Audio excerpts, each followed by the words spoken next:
Bonjour à tous et bienvenue sur la chaîne Reflet de Lune. J'espère que vous allez bien. Merci aux personnes qui reviennent, merci pour vos likes et pour vos abonnements et bienvenue aux personnes qui découvrent ma chaîne avec cette vidéo. On se retrouve aujourd'hui pour les énergies de la pleine lune du 16 avril 2022 qui aura lieu dans le signe de la Balance. Dans cette vidéo, je vais vous présenter les énergies astrales de cette pleine lune. Vous retrouverez à la suite le tirage signe par signe qui sera centré sur deux axes, votre équilibre d'une part et votre relation à l'autre d'autre part. Je vous invite à retrouver ces vidéos dans la playlist Tirage Lune.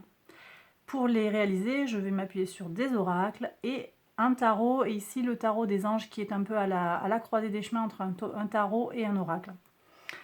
Voilà, alors on y va, je vous mets la carte du ciel. La pleine lune, elle a lieu dans le signe de la Balance, elle a lieu le 16 avril, donc je l'ai dit 2022, à 20h55 heure de Paris. Alors, où sont les astres à ce moment-là? On a la Lune qui est à 26 degrés 46 du signe de la Balance, et on a le Soleil qui lui est à 26 degrés 46 dans le signe opposé, c'est-à-dire dans le signe du Bélier. Donc, on a, comme toute pleine lune, une opposition Lune-Soleil qui permet la mise en lumière de tout ce qui touche à notre inconscient.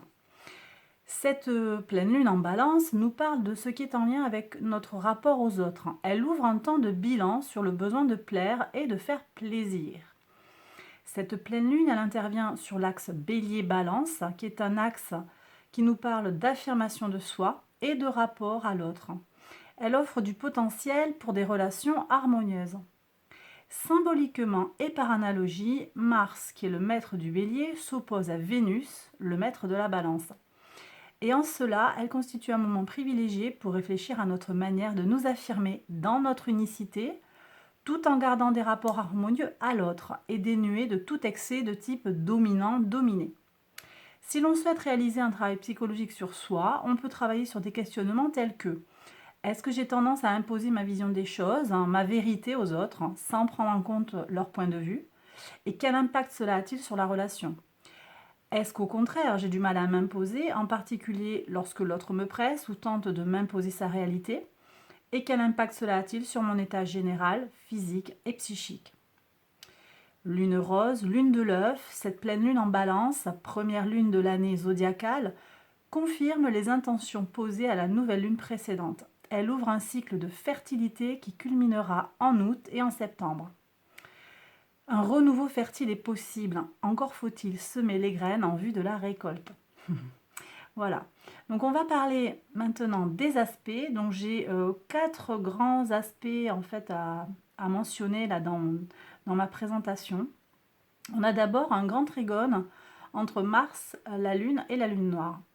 Ce grand trigone nous offre la possibilité de travailler sur notre part d'agressivité, d'impulsivité, en particulier dans le domaine de tout ce qui touche à nos émotions, et plus précisément nos émotions refoulées.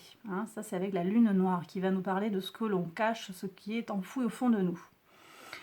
Deuxième aspect d'importance, on a le carré de Pluton à la Lune et au Soleil, qui lui va venir contrarier les possibilités de transformation. Cela signifie que pour certains d'entre nous, en particulier les natifs du Bélier et les cancers troisième décan, donc il sera nécessaire de faire preuve de détermination et de clarté d'esprit pour avancer. Sinon vous risquez d'être un petit peu freiné par ce carré à Pluton. À mi-balance, vous êtes également concerné par cet aspect disharmonique, mais vous êtes protégé par le grand trigone que j'ai mentionné précédemment. Ensuite, on a un sextile de Vénus à Mercure qui est conjoint à Uranus. Donc Mercure et Uranus sont conjoints dans le signe du Taureau et forment un sextile à Vénus. Cet aspect apporte de l'aisance pour faire grandir l'harmonie autour de soi et retrouver sa propre voix avec un X et sa propre voix avec un E, donc son propre chemin de vie. Enfin, dernier aspect qui nous intéresse, c'est le sextile du nœud nord à la conjonction Jupiter-Neptune dans le signe du Poisson. Ce sextile, en fait, va faciliter l'acceptation des leçons de la vie et nous permet d'accroître notre bienveillance envers les autres et nous-mêmes.